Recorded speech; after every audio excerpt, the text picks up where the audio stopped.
Hola chicos, el día de hoy vamos a hablar acerca de insuficiencia cardíaca, pero la parte de semiología. Recuerden que si quieren ver un poco más acerca de la fisiopatología, está otro video también que habló acerca de insuficiencia cardíaca, pero en la lista de patología especial. Bueno, vamos a empezar definiendo la insuficiencia cardíaca.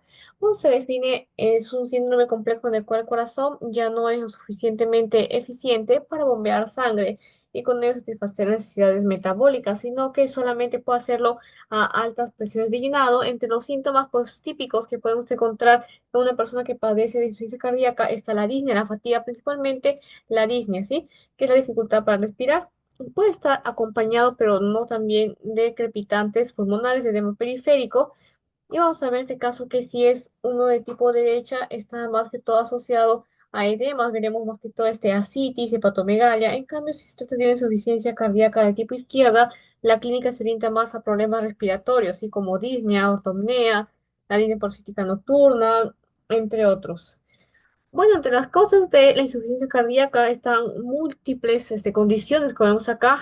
Bueno, aunque hay prevalencia, obviamente, de esas primeras, puede ser a causa de una cardiopatía isquémica. Recuerden que la cardiopatía isquémica hace referencia a una insuficiencia del suministro sanguíneo de oxígeno hacia el corazón.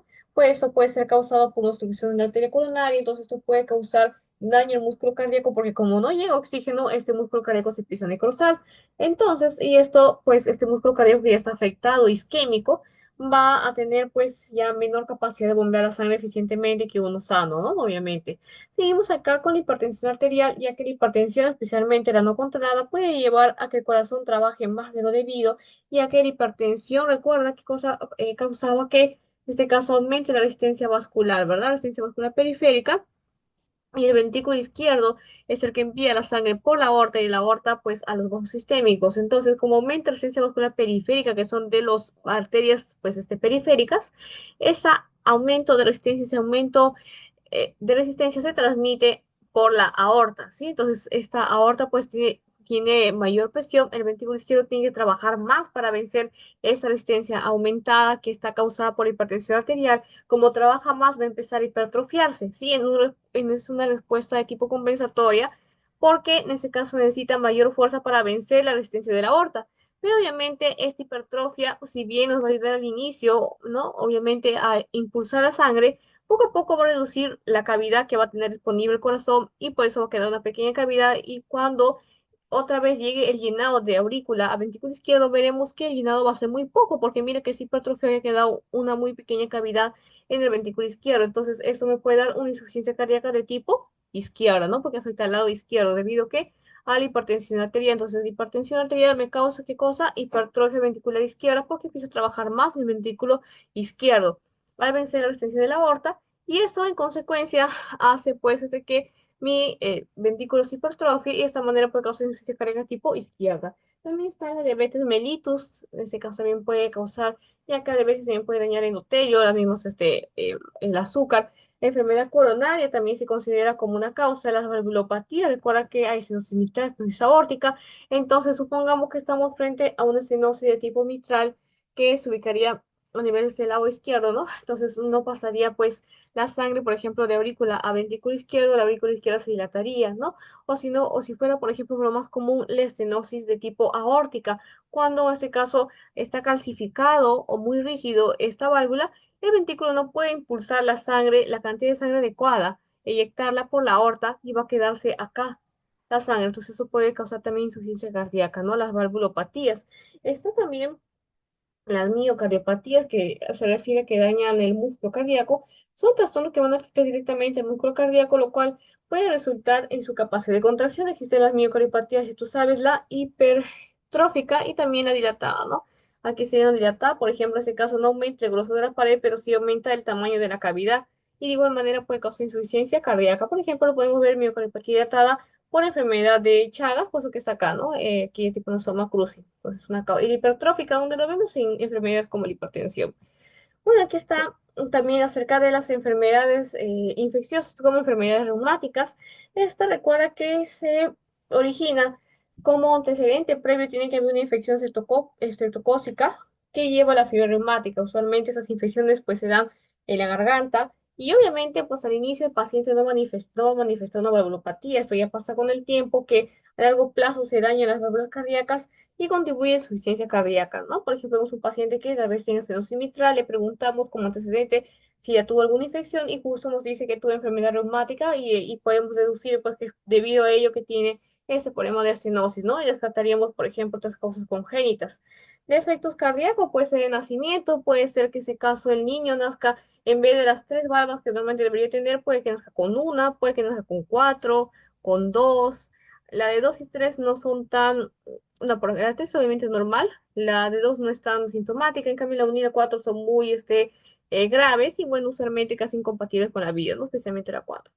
Entonces aquí también está cuando hay enfermedad renal crónica. Como tú sabes, la insuficiencia renal crónica lleva pues a una azoemia, a una retención también de líquidos. Ya, ok. Entonces, esa retención de líquidos, como tú sabes, cuando aumenta la retención de líquidos, pues mismo aumenta la presión arterial y ese aumento de presión arterial va a sobrecargar al corazón y eso contribuye también a la insuficiencia cardíaca, por eso se considera también enfermedad renal crónica. El hipertiroidismo, ya que el exceso de hormonas tiroideas puede aumentar la frecuencia cardíaca y el gasto cardíaco y con el tiempo también provocar una insuficiencia cardíaca. La acromegalia también considera como causa síndrome de Cushing, por tanto enfermedad de Chagas, por la microhepatía de tipo dilatada. Síndrome de Cushing, en este caso, la sobreproducción del cortisol puede contribuir también a la hipertensión. Sí, es muy común encontrar en personas con síndrome de Cushing, aparte de la clínica de la joroba de búfalo, de esas estrías, ¿no? De la también atrofia muscular, podemos encontrar lo que es la hipertensión. Entonces eso hace que el corazón trabaje más, se retienen líquidos, entonces eso lleva también insuficiencia de tipo cardíaca. Y en casos de anemia, obviamente de tipo anemia severa, en la cual la falta de suficientes glóbulos rojos de hemoglobina para transportar el oxígeno va a sobrecargar el corazón, porque como no hay mucho oxígeno, no hay mucha hemoglobina, el corazón debe trabajar más, bombear mucho más para compensar la falta de oxígeno en los tejidos periféricos. Entonces, la incidencia, vemos acá que esa aumenta a partir de 40 años y el pico se encuentra entre 70 y 85 años, ¿no? Como vemos ya se manifiesta en una edad, no en la juventud, sino ya casi en la adultez, ya, ¿no? Cerca incluso a los 70 y 85 años. Bien, vamos a pasar acerca de la fisiopatología. Bueno, la causa, como tú sabes, es cardíaca, va a haber una alteración, en este caso, en el ciclo cardíaco. Sí van a afectarse estos valores como la precarga, la poscarga y la contractibilidad. Y también tiene que ver el remodelamiento del ventrículo, porque veremos que puede haber una hipertrofia, también una dilatación. Entonces, primero, pues va a alterarse estos tres factores de acá, la precarga, la poscarga. Recuerda, por ejemplo, que la precarga es la cantidad que llega, pues, de aquí o por acá por aurícula derecha, ¿no? El ventrículo derecho es la cantidad que se llena en ese caso, ¿no? A través de la vena, la sangre que llena la precarga. La poscarga es la fuerza que tiene que hacer el ventrículo para vencer la resistencia de la aorta. Y la contractividad obviamente es las contracciones que hace el corazón por ese minuto, ¿no? Por latido. Entonces, por ejemplo, ¿qué pasa si mi paciente tiene hipertensión? Si tiene hipertensión, como saca este músculo, se está hipertrofiando, porque seguro tiene ahí, como te dije, pues en la hipertensión arterial aumenta la resistencia vascular periférica, por lo tanto la aorta va a tener mayor presión. Entonces el ventrículo tiene que esforzarse más, contraerse más, y de esta manera se encureza para vencer la resistencia de la aorta, es decir, para vencer la poscarga, ¿no? Tiene que, en este caso está aumentando aquí la poscarga porque tiene que vencer mayor resistencia. También vemos acá la contractividad en este caso porque después, obviamente, si bien este mecanismo compensatorio es útil al inicio, después veremos que ya no llega a ser suficiente y es donde ahí veremos la clínica porque disminuirá el gasto cardíaco, porque mira, en este caso, este era mi corazón normal, no había la cantidad suficiente de sangre, pero acá poco a poco se está engrosando y está dejando sin espacio la cavidad del ventrículo izquierdo. Entonces, eventualmente la cantidad que llega acá va a ser muy poca y también la cantidad eyectada, por lo tanto, también va a ser poca. Entonces, va a disminuir el gasto cardíaco. Por eso que lo veremos acá como segunda secuencia fisiopatológica, la disminución del gasto cardíaco. Y obviamente si no se inyecta suficiente sangre a medida que disminuye el gasto cardíaco, también los riñones pueden percibir la falta de flujo sanguíneo, ¿sí? Porque no, en este caso está habiendo muy poco flujo, muy poco sangre inyectada, muy poco flujo sanguíneo, el riñón lo detecta. Y como tú sabes, el riñón tiene esa capacidad de activar, ¿qué cosa? La renina, ¿no? Entonces, sistema renina angiotensina aldosterona activa la renina angiotensina 1, angiotensina 2, y ya como angiotensina 2 es de lo que me importa, y activa también, recuerda, la angiotensina 2 estimula la liberación de una hormona. ¿Recuerdas cuál era? Era la? aldosterona. Y eso lo que va a hacer la aldosterona es retener, en este caso, líquidos, ¿no? Líquidos, agua, retiene también sodio para, en este caso, detectar que hay una hipovolemia, porque no hay una buena eyección. Entonces, obviamente, esta retención de líquidos va a causarme edemas, y es por ello que vemos en los pacientes que ellos tienen, por ejemplo, edema. Específicamente, pues veremos según también el tipo, no sé si es izquierda, si es derecha. Entonces, los síntomas veremos ya disnea. Ok, veremos acá, por ejemplo, cuando la presión venosa central se eleva, puede generar edema, como está mencionado debido al anterior, edema en pies, edema en tobillos, en abdomen, se denomina como ascitis. Y también podemos ver la presión pulmonar elevada y eso contribuye a la dificultad respiratoria, por eso que vemos acá la disnea, ¿no? En este caso, por ejemplo, ¿por qué? Vamos a explicar por qué veremos disnea, por qué se elevaría la presión a nivel pulmonar. Bueno, supongamos que estamos frente a un corazón con hipertensión, una persona que no trata su hipertensión y que ya está a punto de desarrollar insuficiencia cardíaca. Entonces acá vemos que su ventrículo se ha engrosado, ¿verdad? Primero, en este caso, la misma hipertensión hizo que aumente la resistencia vascular periférica a nivel de los vasos. Este aumento de resistencia vascular periférica se transmitió desde lo periférico hacia la aorta. Por lo tanto, la aorta tenía una mayor presión. El ventrículo izquierdo tenía que hacer mayor fuerza para vencer esa presión, por lo tanto trabajó más, más y más, pero al trabajar más tuvo que remodelarse. Es decir, tuvo que hipertrofiarse, aumentó el grosor de sus paredes. Esto nos sirvió momentáneamente como un sistema compensatorio, sin embargo, llegó un momento en el cual la capacidad, la cavidad se redujo tanto que la cantidad que llegaba de este caso, la aurícula izquierda, el ventrículo izquierdo, pues era muy poquita, ¿no? Entonces, la cantidad que se inyectaba también era poco. Por lo tanto, decíamos que disminuyó el gasto cardíaco. Esa falta de flujo sanguíneo que estaba siendo inyectada fue detectada por los riñones, los cuales activaron el sistema de angiotensin aldosterona y provocó con ello pues el aumento de retención a través de la aldosterona, provocó la retención de agua y de sodio, ¿verdad? Entonces, retención de agua, de sodio, pues generaba edemas, ¿ok? Edemas en pies, en tobillos, en abdomen, y ahora explicaremos por qué trae a nivel pulmonar problemas. En este caso, veremos que si en este caso el corazón, por ejemplo, acá está pues hipertrofiado, ¿verdad? Y llega poca sangre. Entonces no pasa adecuadamente la cantidad de sangre, por acá la aurícula está normal, ¿no? Pero cuando quiere enviar la sangre hacia el ventrículo izquierdo no puede pasar todo. Por lo tanto, acá va a estar regurgitándose la sangre hacia la aurícula izquierda. Esta aurícula izquierda va a incrementar su tamaño, así se va a dilatar y va a aumentar el tamaño de la aurícula izquierda. Entonces, ese flujo aumentado de la aurícula izquierda lo va a transmitir ¿hacia dónde? Hacia las venas que están conectando con esta aurícula. ¿Qué son? ¿Qué venas son? Las venas pulmonares. Y esa sangre, en este caso, como tú sabes, mayor también flujo, mayor volumen, mayor presión. Entonces, este va a aumentar la presión a nivel de las venas pulmonares y las venas pulmonares va a transmitir la presión hacia los demás vasitos del pulmón hasta llegar a los capilares, que son vasos mucho más frágiles. Y eso pues causa ese aumento de la presión causa hipertensión pulmonar, ¿no? Entonces, eso puede causar disnea, puede haber incluso edema, inclusive también hipertensión pulmonar, como está aumentada, puede causar también la ruptura de sus vasos y nos da con ello la hemoptisis, ¿no? Y esto es muy común observarlo en estenosis mitral, en lo cual, pues, pasa algo similar, que no puede pasar la sangre, o pasa muy poco de aurícula izquierda a ventrículo izquierdo, entonces la sangre regurgita y me causa todo esto, ¿no? Puesto que la hemoptisis no solamente lo vemos en TBC, sino también en estenosis mitral.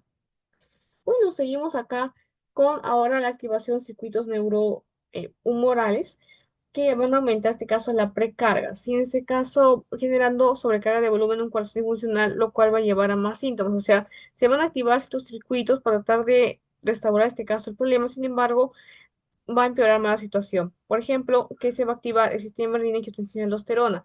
Este se va a activar, como te dije, debido a la hipoperfusión. Como está inyectando poca sangre, también va a llegar poca sangre hacia los órganos, por ejemplo, hacia el riñón. Y el riñón detecta esto, que está llegando poca sangre y una hipoperfusión renal, y lo cual va a estimular a la hormona aldosterona a retener sodio y agua. Aunque esto aumente el volumen sanguíneo, la sobrecarga de volumen también puede ser contraproducente y el corazón disfuncional no puede manejar este exceso de sangre porque ves que le está inyectando en este caso poco, no se da más volumen, ya no sabe, ya no puede hacer más porque está sobrecargado.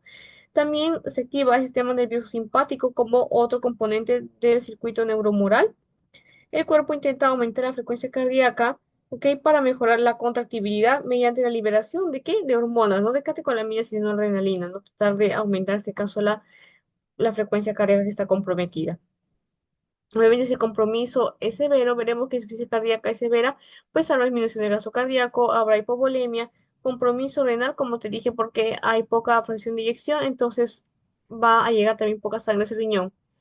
Y eso puede causar insuficiencia renal, entre otros, ¿no? Vamos a ver que también afecta a los capilares alveolares. Como te había mencionado, pues también afecta al pulmón porque aumenta la presión y podemos encontrar la disnea, fatiga, dificultad respiratoria y como te estaba mencionando, pues ocurre retención de sodio de agua, ¿no? Entonces, eso afectaba a nivel de edemas, a nivel de miembros inferiores, en el abdomen con ascitis, en el hígado con hepatomegalia, pero también afecta, pues, a nivel pulmonar y eso puede contribuir a edema pulmonar. Muy importante porque eso es lo que nos va a dar esa clínica de que el paciente no pueda, en ese caso, no respirar, por ejemplo, o cuando se eche, en ese caso, el pulmón va a tener ahí líquido. Y cuando el paciente está parado, obviamente el líquido se va hacia dónde? Hacia abajo, ¿no? Pero si el paciente, por ejemplo, se echa, este líquido se va a ir en todo, o sea, se va a expandir normal, como si tú echaras a una botella, ¿no? Una botella de agua parada y otra botella de agua echada, obviamente el agua se distribuye. Entonces esto va a causar que el paciente pues sienta que se asfixia. Cuando intenta dormir, pues se despierta por la noche con este síntoma pues de disnea, ¿no? De que no puede respirar, nos indica. Bien, vamos a pasar entonces a la siguiente diapositiva. Bueno, mecanismo compensador de lo que estábamos hablando, pues en este caso se activan en respuesta a la insuficiencia cardíaca. Sin embargo, pues como llegó el punto en el cual el corazón ya no puede hacer más, van a agravar más bien la situación y con el tiempo va a llevar a insuficiencia cardíaca tipo crónica. Vemos también la participación de las sustancias reactivas de oxígeno celular, van a aumentar sustancias proinflamatorias, condiciones también de apoptosis, aumenta el estrés oxidativo y ese estrés oxidativo, como tú sabes, es producido por radicales libres lo cual induce mayor estrés y agrava la lesión. Pueden haber alteraciones a nivel de la matriz extracelular y conduce con ello a un remodelamiento ventricular, es decir, que puede pues hipertrofiarse el corazón o dilatarse y esto va a generar un ciclo perpetuo, todo esto de disfunción, ¿no? Obviamente esto va a perpetuar la insuficiencia cardíaca porque vemos que el corazón ya se hipertrofió o ya hizo su esfuerzo y ya no puede más, encima que el cuerpo intenta compensar, en vez de compensar, va a estar agravando más porque está reteniendo más líquido, ¿no? Aquí tenemos, como hemos visto, aquí está en este caso vena cava superior, vena cava inferior, aurícula izquierdo, ventrículo izquierdo, aquí está la aorta.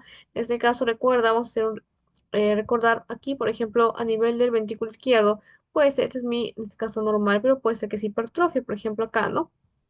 En ese caso, la presión de de las arterias periféricas va a ser aumentada y va a transmitir esa resistencia hacia la aorta.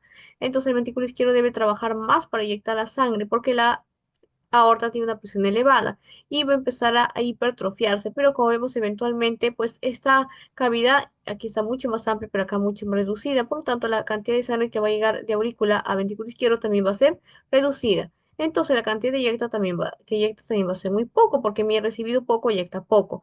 Entonces hay una disminución de flujo sanguíneo hacia tejidos, hacia órganos. Y uno de los órganos que va a detectar en este caso una baja de flujo sanguíneo hacia él va a ser el riñón. El riñón, ¿qué cosa hace? Activa el sistema de angiotensina aldosterona, que a través de la aldosterona pues va a estimular la resolución de agua, ¿no? De agua y también de sodio. Y eso obviamente va a agravar o va a causar edemas en tobillos, a nivel del estómago, con las ascitis, ¿no?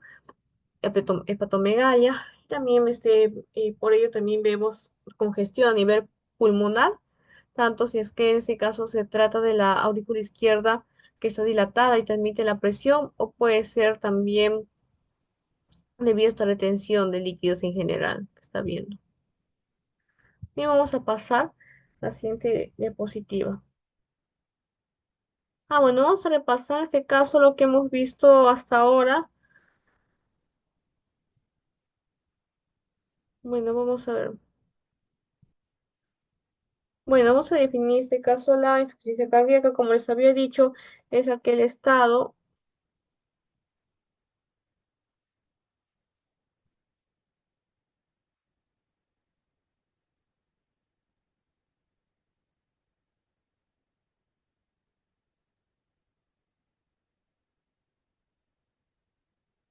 de manera eficiente, ¿sí? Entonces, entre los síntomas típicos encontramos la disnea principalmente, también podemos encontrar fatiga, puede ir o no de estertores.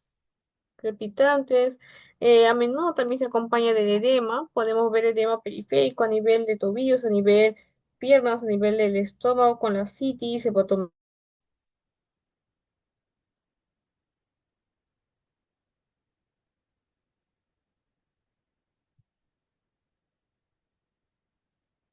perdón, chicos, se me fue el internet.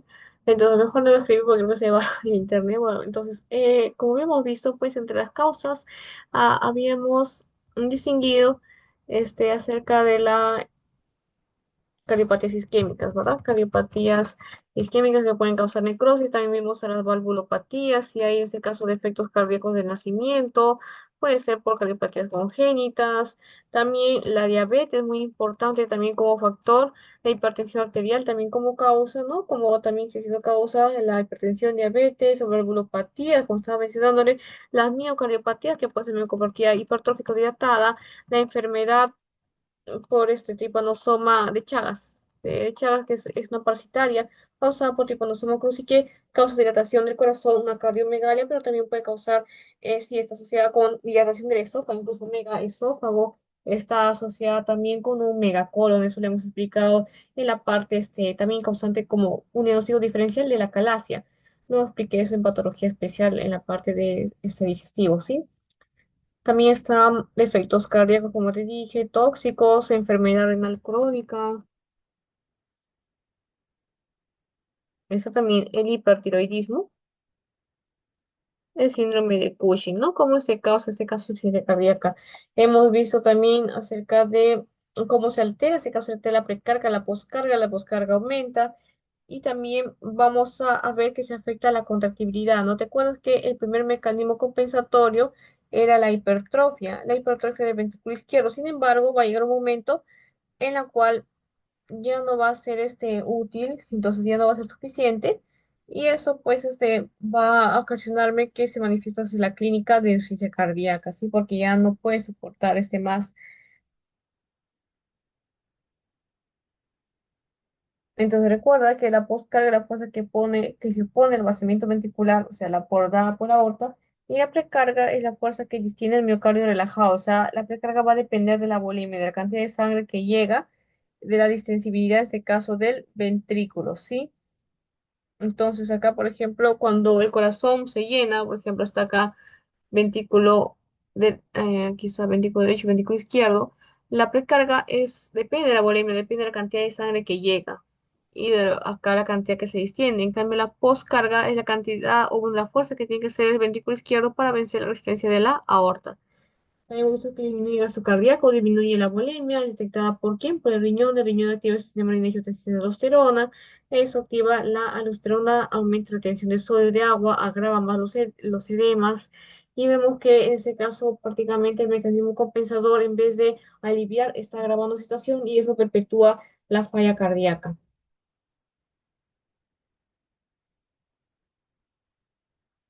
Vamos a pasar a la siguiente diapositiva.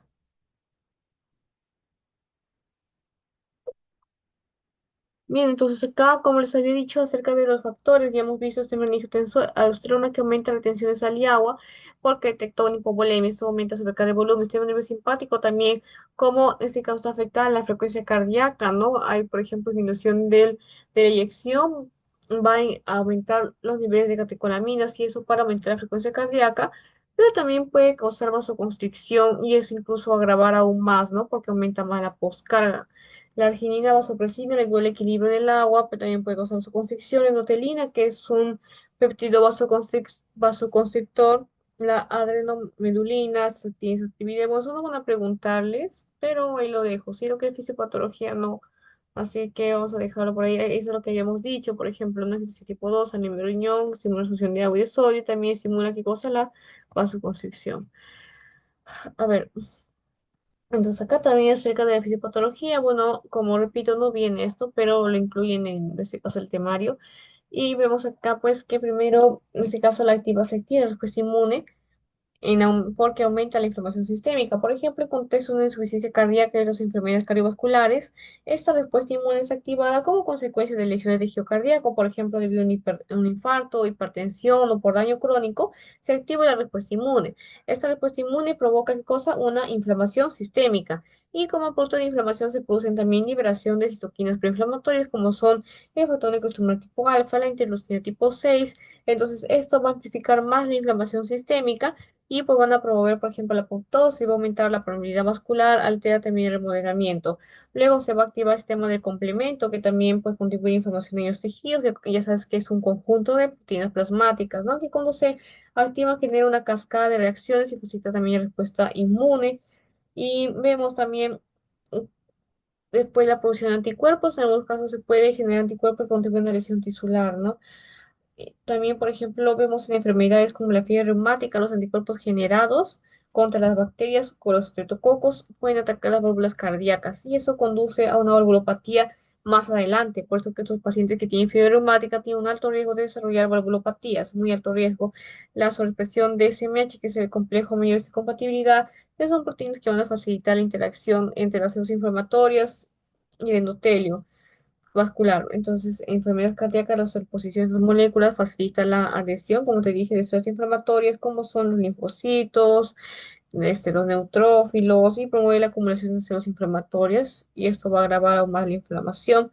Es oxidativo que hemos visto que da por los ROS, y bueno, no es muy importante, ni vamos a detallar esto, porque, como te dije, no suele venir, no está de relleno nomás acá, pero aumenta entonces ambos, por ejemplo, ácido oxidado aumenta la producción de ROS, ácido úrico, y bueno, vamos a pasar entonces porque acá en este caso no tiene tanta importancia. La angiotensina tipo 2, como te dije, es una molécula clave en la fisiología cardíaca. Es elaborada en este caso por, bueno, aquí viene, ¿no? Del hígado, angiotensinogen. Esto es convertir, la renina va a convertir el angiotensinógeno a angiotensina tipo 1. La angiotensina tipo 1 se convierte en angiotensina tipo 2 por la ECA que está producida por los pulmones. Y esa angiotensina tipo 2 pues tiene esa propiedad vasoconstrictora, va a estimular la hormona aldosterona y esta aldosterona aumenta la absorción de sodio, de cloro y más bien estimula la excreción de potasio. Sí, eso es importante, la aldosterona que aumenta la absorción de sodio, de agua, de cloro, pero también estimula la excreción de potasio. Entonces, en este caso a nivel suprarrenal, como hemos dicho acá, estimula la síntesis de qué hormona, la aldosterona. Entonces, la aldosterona que hace retener sodio y agua. Al tener sodio y agua, pues va a aumentar la precarga, o sea, porque va a haber más volemia. Recuerda que te dije que la precarga, ¿qué cosa era? Era todo lo que se distendía mi ventrículo derecho por recibir la sangre de la aurícula derecha, ¿verdad?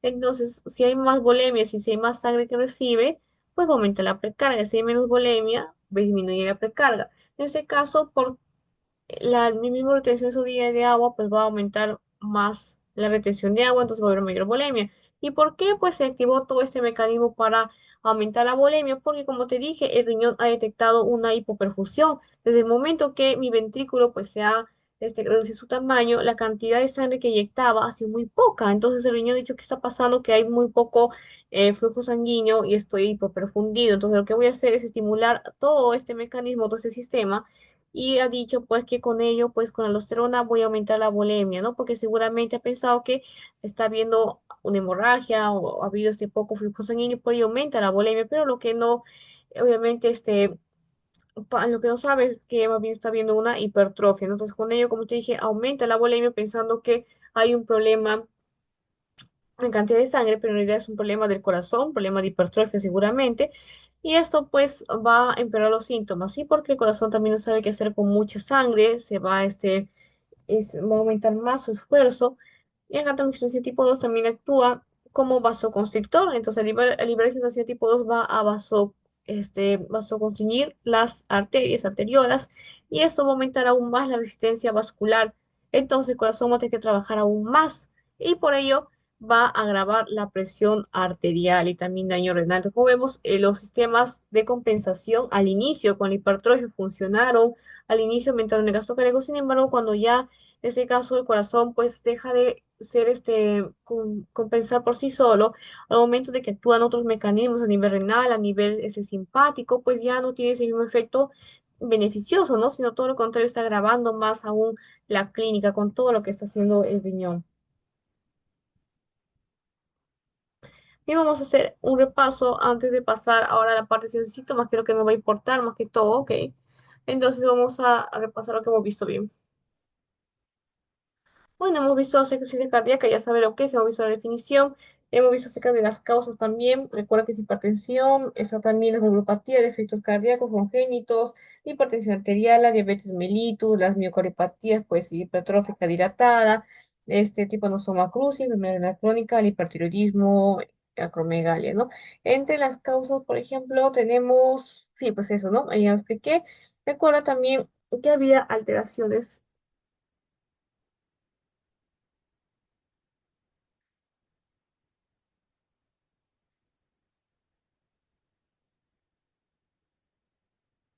Había en ese caso alteraciones de nivel, por ejemplo, de la postcarga. Si en ese caso recuerda que, por ejemplo, si había presión elevada, si había, por ejemplo, personas de hipertensión arterial, eso aumentaba la resistencia vascular periférica, es decir, que aumenta la presión de la aorta, ¿no? Entonces, ese aumento de la presión de la aorta, el ventrículo izquierdo tiene que trabajar más para vencer eso, más para vencer la resistencia.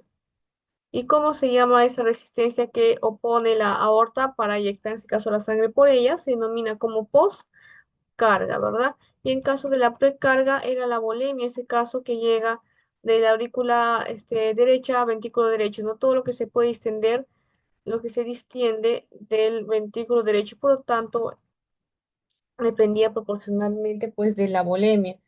Ok, entonces, si hay, por ejemplo, nosotros, podemos, cuando hay una alteración también a nivel de la precarga, puede ser que también ocasione insuficiencia cardíaca, porque en este caso puede ser que haya un problema a nivel de las válvulas, por ejemplo, supongamos insuficiencia aórtica, insuficiencia mitral, ¿ok? Entonces acá, por ejemplo, va a pasar, si fuera una insuficiencia de tipo aórtica, vamos a dibujarlo por acá, tenemos a la no, aquí mejor. Vamos a ejemplificar con la imagen acá que tenemos. Mira, por ejemplo, acá. Supongamos que tenemos una insuficiencia de tipo aórtica, ¿sí? Entonces, o una estenosis. Entonces, acá la válvula va a estar estenosada, va a estar rígida, calcificada. Y la sangre, en este caso, que va a querer inyectar, ok, el ventrículo por la aorta, no va a poder, mira, no va a poder porque está estenosado. Entonces, acá la sangre se empieza, ¿qué? Aquí a acumular acá, ¿no? Después también va a regurgitar la aurícula y como ves está aumentando en este caso la cavidad, es mejor dicho, la sangre que está en esa cavidad, en el ventrículo es que está extendiéndola. Y de igual manera, por ejemplo, si tenemos acá en la válvula, pues tricúspide, por ejemplo, en su válvula mitral anterior, su válvula tricúspide, si hay también algún problema valvular, en la cual o acá, por ejemplo, a nivel de la arteria pulmonar o algo que hace que mi ventrículo, en este caso, se llene de sangre porque no pueda inyectar la sangre adecuadamente, entonces está aumentando esa distensión, está aumentando la precarga, ¿verdad? Entonces, en esos casos también, no solamente la insuficiencia cardíaca se debe a un aumento de la postcarga por una hipertensión, ¿no? Sino también hemos visto que también puede deberse en este caso por un aumento de la precarga, por alguna enfermedad a nivel cardíaco. Entonces, o se altera la precarga o se altera la poscarga y también, pues en este caso, como primer mecanismo, el ventrículo izquierdo se va a hipertrofiar, ¿verdad? Entonces, esta hipertrofia va a aumentar bien la contracción al inicio, va a aumentar el bombeo, pero va a llegar un momento en el cual ya llega a ser pues insuficiente o ya no llega a ser útil este caso, esta hipertrofia.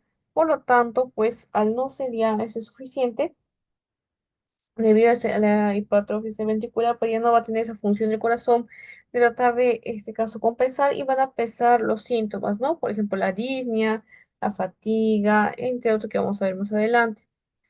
Bueno, entonces nos hemos quedado ahí, pues obviamente la cantidad que eyecta, como te dije, con este hipertrofiado ya va a ser muy poca, entonces va a haber muy poca sangre que se va hacia los órganos, hacia los tejidos, y el órgano que va a captar que tiene muy poca sangre, muy importante, que es el riñón, ¿no?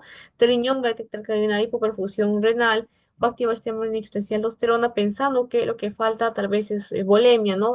Sangre, pero lo que no sabes que más bien o hay una hipertrofia, un problema de postcarga o más bien hay muchas de precarga, entonces lo que va a hacer simplemente es agravar los síntomas porque aumenta, ¿qué cosa? La liberación de aldosterona. La aldosterona retiene sodio y agua, por lo cual provoca más edemas, y ese es el causante de que haya edemas en pacientes con insuficiencia cardíaca. Y entonces sería lo que es la retroalimentación. Ahora pasamos rápidamente a la clínica, que es lo más importante de insuficiencia cardíaca. Ok, entonces acá vemos acerca del síntoma principal, se dice que es la disnea, ¿sí? Que recuerda que la dificultad para respirar. Si cardíaca en fase avanzada, también la disnea puede empeorar cuando la persona se acuesta, es decir, es tener ortopnea. También incluso despertarse en medio de la noche cuando sea el paciente, por ejemplo, ortopedia, cuando inmediatamente se echa y tiene esa dificultad, pero cuando el paciente se recuesta en la noche, está 2 horas durmiendo y de la nada se despierta con sensación de ahogándose, eso es disnea paroxística nocturna. Entonces es importante diferenciar entre la ortopedia y disnea paroxística nocturna, así que va a reflejar en ambos la congestión pulmonar que ha habido por retención de agua.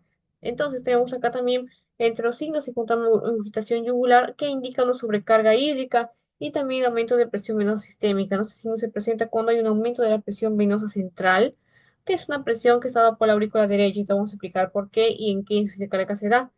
Entonces se va a ver como una distensión de las venas en el cuello, por ejemplo, esta ingurgitación, así se ve. Entonces acá la sangre no fluye correctamente, se acumula en vías periféricas y produce, por ejemplo, edema, ¿no?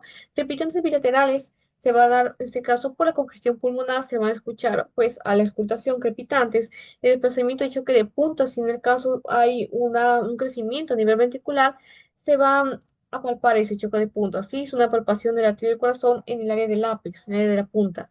De miembros inferiores también nos indica sobrecarga de volumen debido a retención, como te dije, de cosas de agua y de sodio, ¿verdad? Entonces, esta retención de líquidos, se ve más que todo se carga tipo derecha, provoca edema en piernas, en tobillos, y bueno, también se ve muy común la ascitis. En este caso, vamos a pasar ahora con la clasificación. La clasificación, vamos acá, según varias sociedades, varias no, entidades. Vemos acá según la NIJA, según el Colegio Americano de Cardiología, y acá según otra entidad. Aquí en este caso, en la primera, tenemos acá por clase uno, clase 2, clase 3 y clase 4. En la clase uno no hay limitación de actividad, en la clase 2 hay ligera limitación de la actividad.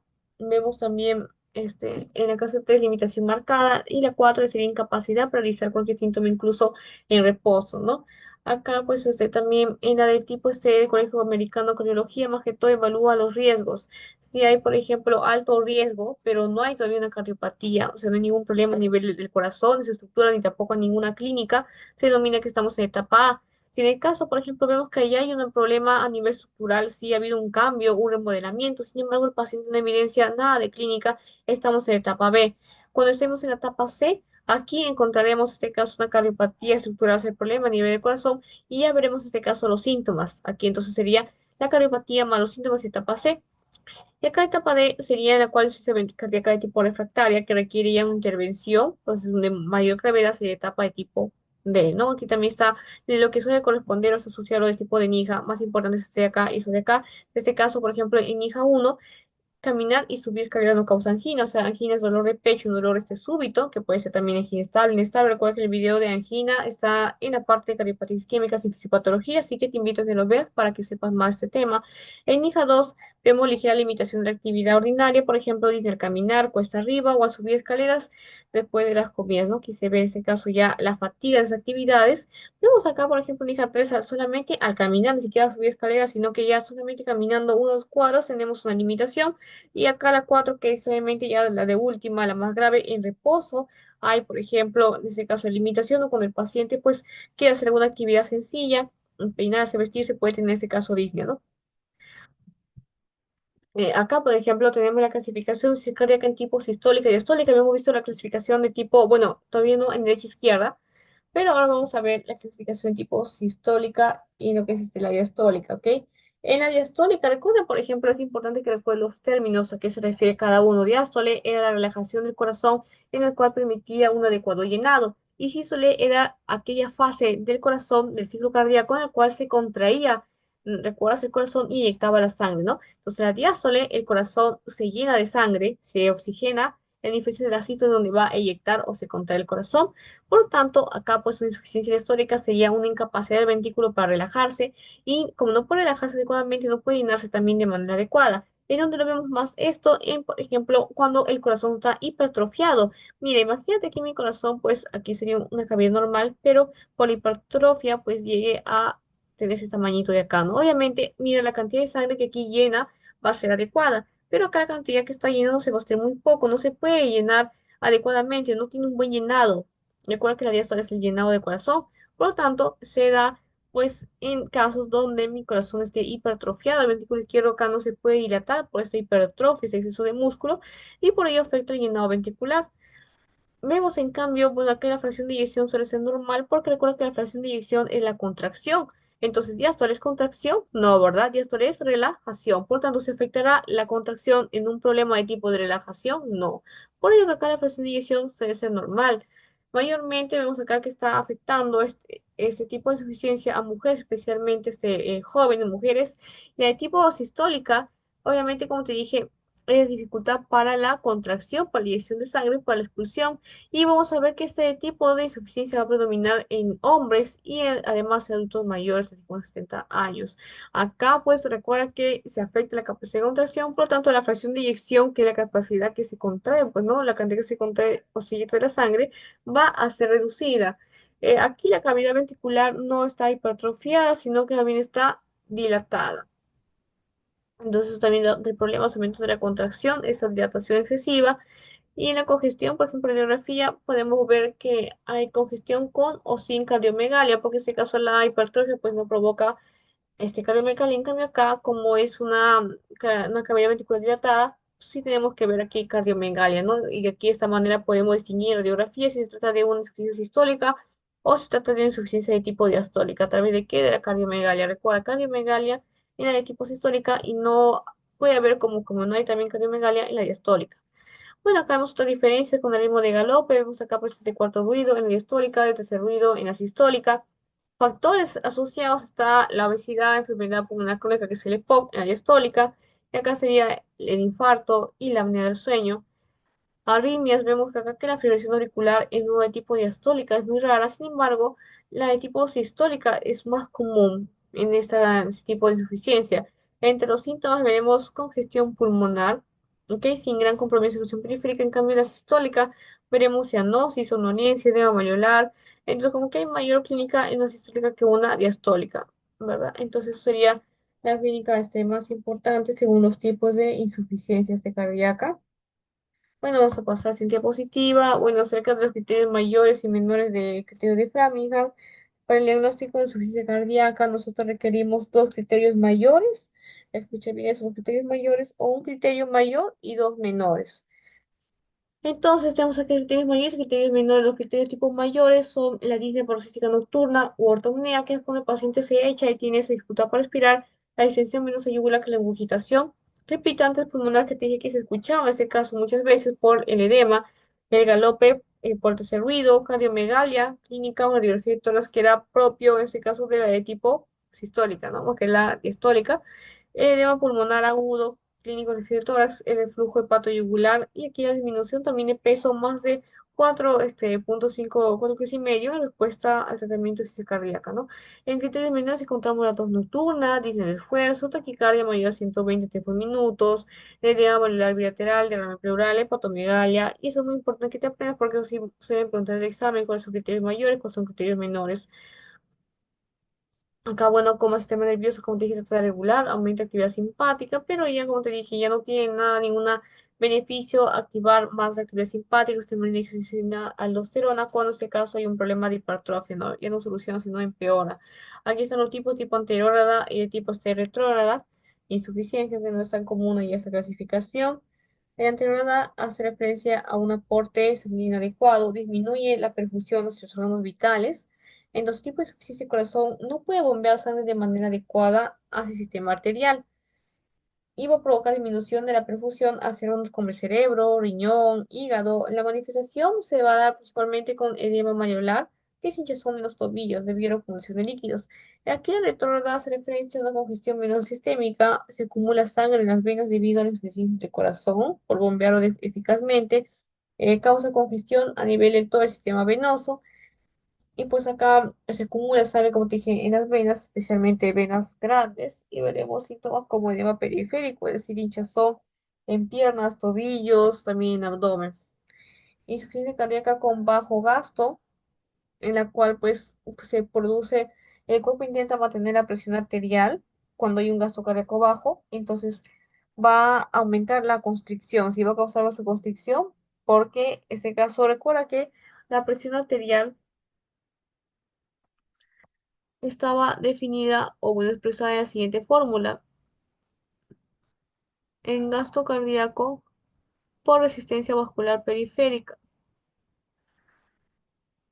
Entonces, cuando hay un gasto bajo, pues disminuye esto, pero también disminuye la presión arterial porque son directamente proporcionales.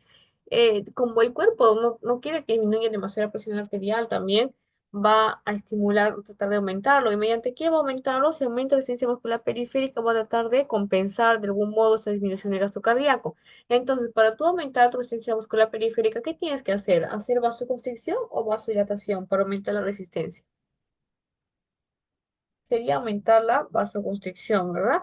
Entonces, por ello que el cuerpo hace vasoconstricción para mantener la presión arterial, ¿ok? Y no baje tanto. Y por ello tú sabes que una vasoconstricción disminuye también el flujo sanguíneo hacia los tejidos periféricos y encontraremos por ello que el paciente tiene sus extremidades frías, tiene sus extremidades pálidas debido a la reducción del flujo sanguíneo, la cianosis también, como te dije, debido a esa falta de oxigenación.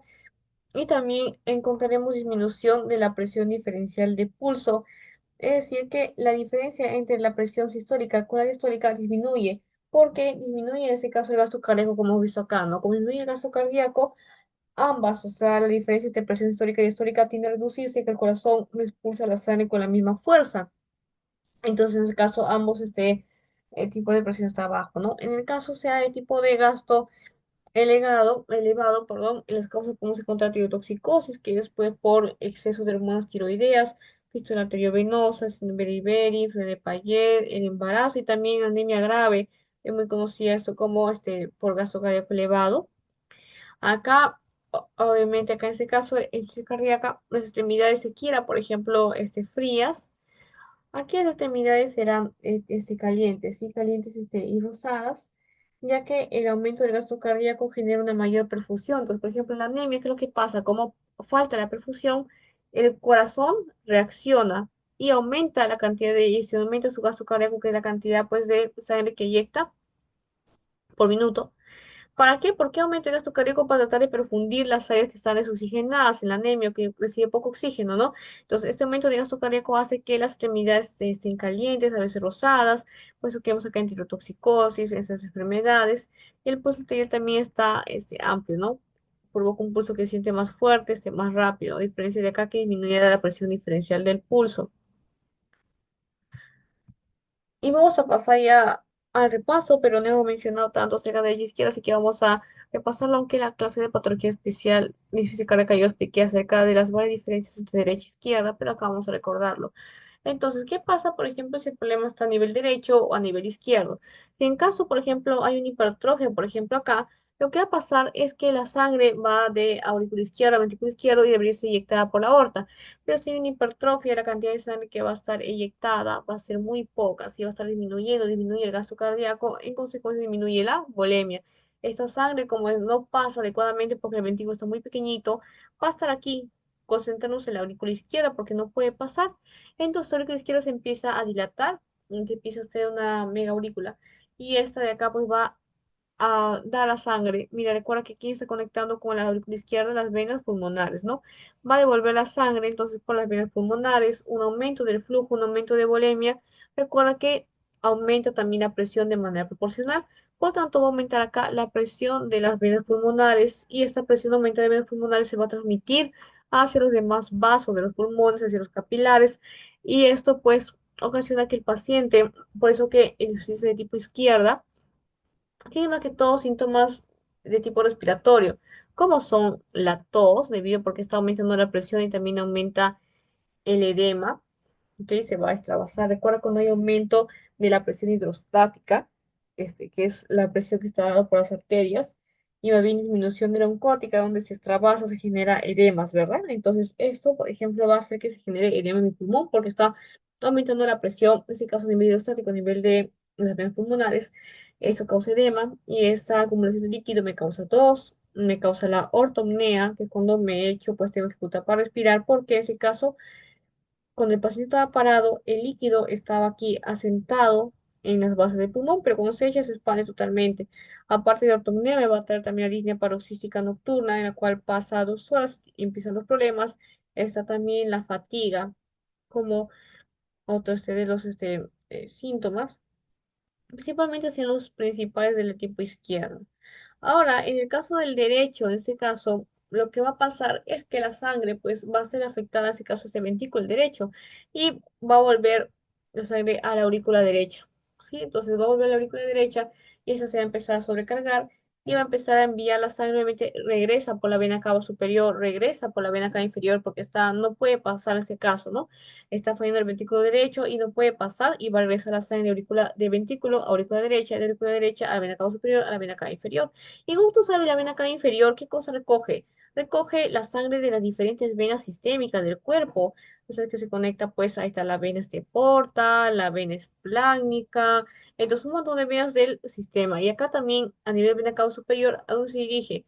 Hacia las venas, por ejemplo, yugulares, hacia diferentes venas del cuello, de la cabeza, entre otros, ¿no? Entonces, como te digo, se está conectando con las venas del cuerpo. Por ello que, como aumenta el flujo sanguíneo, va a aumentar acá también el flujo a estas venas periféricas y donde podemos ver, pues a nivel abdominal, la citis, podemos ver también la hepatomegalia, está en este caso a nivel superior la ingurgitación yugular, ingurgitación yugular, podemos ver también a nivel de tobillos están los edemas, a nivel mayolar, a nivel de las piernas también vemos edema en las piernas, y es por ello, ¿no? Por ello que la disfunción de tipo derecha se manifiesta más que todo con síntomas de edema, de hinchazón, en cambio la de tipo izquierda más con síntomas respiratorios, entonces ahí la explicación de por qué. En este caso, porque se aumenta la sangre y la presión hacia las aurículas, no, claro, hacia la aurícula izquierda y esta lo transmite hacia las venas pulmonares, y acá era porque aumentaba, en este caso, el flujo hacia estas venas, ¿no?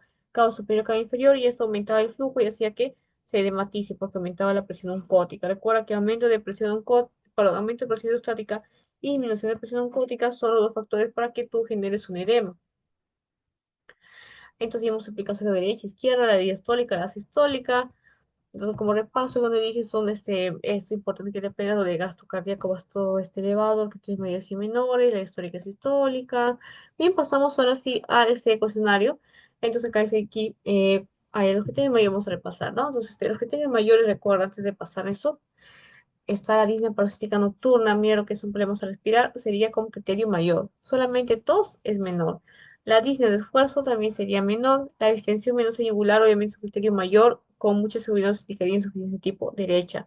Los crepitantes, recuerda que está afectando la parte pulmonar, por lo tanto sería insuficiencia de tipo izquierda o derecha. Recuerda que el izquierdo se asocia más a problemas pulmonares y el derecho más a que se edema, entonces sería acá de tipo izquierdo, ¿no? La cardiomegalia, recuerda que hemos visto de tipo sistólica y diastólica. En este caso, la que está más asociada a cardiomegalia sería aquella cardiopatía que era de tipo sistólica, ¿sí? Porque la diastólica se causa el problema por inerte porque hay una hipertrofia. El edema pulmonar también de tipo izquierda, el reflujo hepatoyugular, disminución del peso, bueno. Acá taquicardia como mecanismo compensador, el edema marular hacia la derecha, el derrame pleural también muy conocido, se carga como causante de derrame pleural. El hepatomegalia también asociamos que toda la de tipo derecha. Entonces, más que todo, te van a preguntar los criterios mayores y criterios menores. Y vamos acá a hacer las preguntas aquí. ¿Cuál de los siguientes criterios dice mayores? ¿Cuáles son los criterios mayores para el diagnóstico de insuficiencia cardíaca según el criterio de Framingham? Disminución del peso, más de 4,5 kilos, taquicardia, más de 120 minutos nocturna y diámetro unilateral. Acá la respuesta sería la A, ¿ya? La A. Acá, ¿cuántos criterios mayores son necesarios para el diagnóstico de cardíaca? ¿Te acuerdas que te mencioné? ¿Cuántos necesitábamos? Era dos criterios mayores, o si no, un criterio mayor y dos menores. ¿Cuál de las siguientes opciones se considera como un criterio menor para el diagnóstico de insuficiencia cardíaca? Criterio menor. Esto era mayor, esto también era mayor, cardiomegalia también era mayor. Hepatomegalia. ¿Qué signo clínico es característico de la insuficiencia cardíaca izquierda? Recuerda que el izquierdo afecta más que todo a nivel pulmonar y lo derecho más que todo a nivel venoso, ¿sí? Entonces acá decisión singular a lo derecho, en este caso sería el edema porque es de tipo pulmonar, el derrame, bueno, que no tiene mucho que ver acá, entonces sería el tipo izquierdo. Bien, vamos a pasar a un caso clínico ya casi para finalizar este tema. Dice que un hombre de 62 años acude a consulta con antecedentes de hipertensión crónica, diabetes mellitus, refiere dice de esfuerzo progresivo durante las últimas semanas, dificultad para dormir debido a ortopnea. También notó hinchazón en piernas y se queja de tos nocturna. Algo importante es la tos nocturna, olvidé mencionar específicamente eso. En examen físico se observa distensión venosa yugular y un soplo sistólico en el área precordial. El paciente tiene antecedentes de insuficiencia cardíaca en su familia, dice acá. De acuerdo, así viene la pregunta literalmente, bien, vino en el examen un caso clínico y te pedían, pues, decir los criterios de Framingham, ¿no? ¿Cuáles son mayores, cuáles son menores? Entonces, acá evaluamos, por ejemplo, cuáles son indicativos y características de paciente, criterio de Framingham, cuáles serían, ¿no? Aquí, por ejemplo, está, a ver, los que no puede, tipo mayor sería, ¿no? Entonces, el galope del tercer ruido no lo menciona, pues lo descartamos. Dice acá, la distensión venosa yugular importante, la disnea de esfuerzo también, hinchazón en las piernas, bueno, no es como, no es el caso como criterio, pero sí lo vemos en insuficiencia cardíaca. Distensión yugular, crepitaciones pulmonares, bueno, crepitaciones no presente, entonces también lo descartamos, no menciona ese caso acá. Disminución del peso, dice taquicardia, hepatomegalia, pero acá no menciona que tiene taquicardia, aparte de disminución del peso no especifica que sea mayor a 4 kilos y medio, ¿no? Mayor a 4,5, no dice nada de eso, tiene que ser ese caso este valor, mayor a 4,5 kilos, por tanto sería acá la disnea de esfuerzo, la distensión venosa yugular y también el edema malleolar, ¿no? Que presenta el paciente.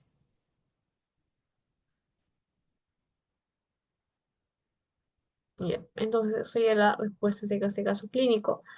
Entonces, en los exámenes te van a preguntar, por ejemplo, cuántos criterios mayores hay y cuántos criterios menores hay. Entonces, te van a preguntar cuáles son los criterios mayores y son los criterios menores, los tienes que identificar.